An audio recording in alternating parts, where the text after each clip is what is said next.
పొన్నూరు పట్టణంలోని తోటమ్మ తల్లి గుడి వద్ద విద్యుత్ స్తంభానికి మంటలు చెలరేగడంతో పెద్ద ఎత్తున మంటలు రేగి విద్యుత్ వైర్లు అగ్నికి ఆహుతయ్యాయి.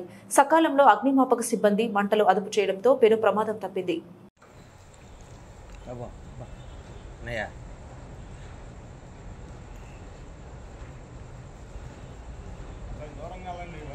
అదే అంటుంది నేను కూడా అన్నయ్య వెనకొచ్చి